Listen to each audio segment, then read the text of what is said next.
se você for ao cinema ver a Odisseia do Christopher Nolan. E vai porque todo mundo vai. Presta atenção nos primeiros 10 minutos. Tem um bardo tocando lira. Ele reaparece no final. E esse bardo é o Travis Scott. Pois é. O mesmo cara que lota estádio com Sicko Mode tá no épico grego mais caro da história. O mesmo Travis Scott que é headliner do Coachella e tem mais de 50 milhões de seguidores só no Instagram. E aí você pensa, legal, um camel, um easter egg. Só que é ao contrário. O que parece um easter egg de fã de hip hop é na verdade uma engrenagem da máquina narrativa do Nolan. E a Pitchfork acabou de destrinchar como. Você vai ver. Por que não é só uma aparição? O Travis Scott também coassina a música de encerramento do filme, When I'm Home, com o James Blake e o compositor Ludwig Göransson. E segundo a Pitchfork, a letra foi coescrita pelo próprio Christopher Nolan. Ou melhor, Nolan não escreve letra de música. Nolan escreve código narrativo.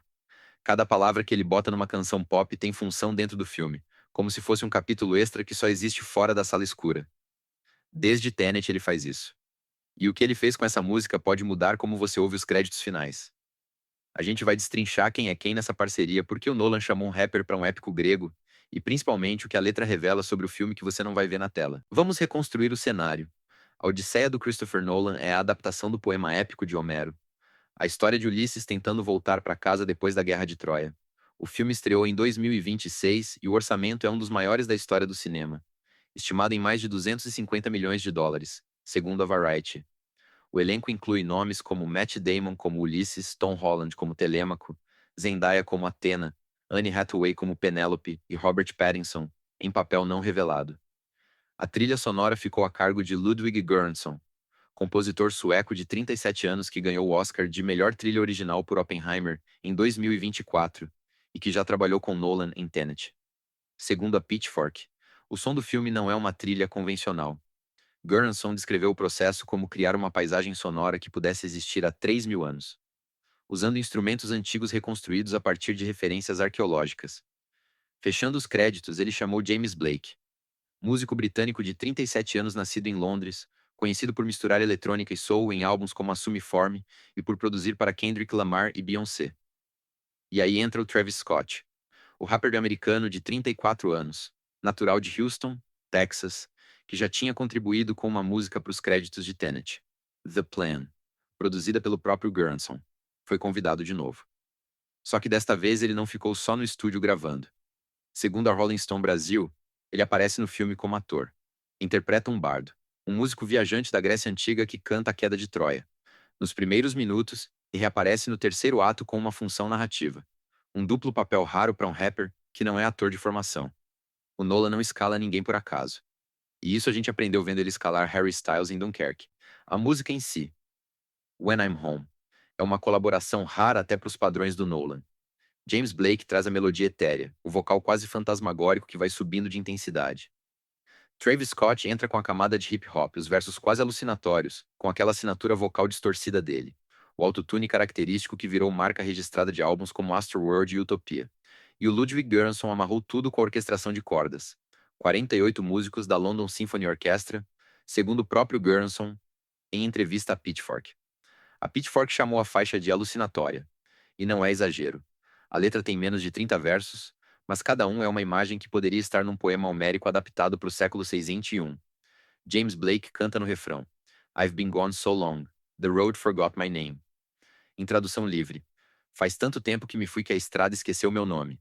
É Ulisses falando, mas podia ser qualquer pessoa que já se sentiu perdida no caminho de volta. Só que o detalhe que ninguém comentou é que a letra conversa diretamente com a jornada de Ulisses, mas de um jeito sutil, quase subliminar. O NME publicou que o When I'm Home fala sobre o desejo de voltar para casa depois de uma longa jornada. O tema central da Odisseia, obviamente.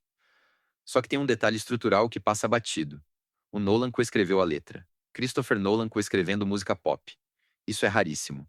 Ele só tinha feito isso antes em Tenet, com o próprio Travis Scott. A música The Plane, que tocava nos créditos e tinha versos sobre inversão temporal.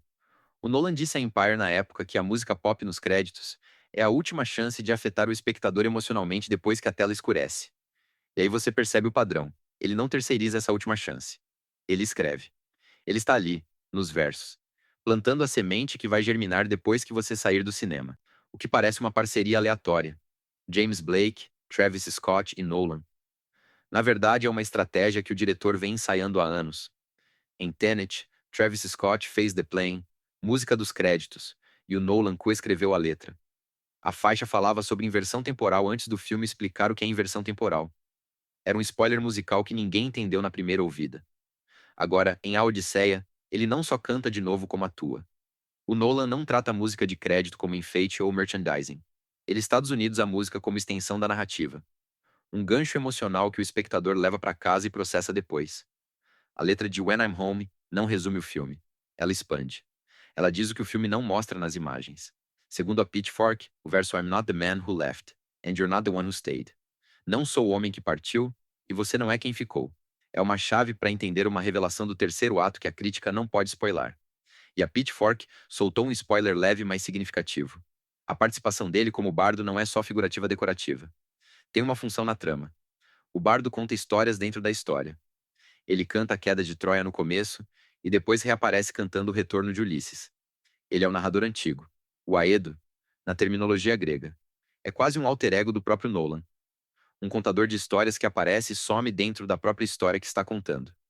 Travis Scott, o rapper que lota o Astroworld e virou bardo grego, é a metalinguagem que o Nolan colocou dentro do próprio filme. Pois é. E olha que curioso.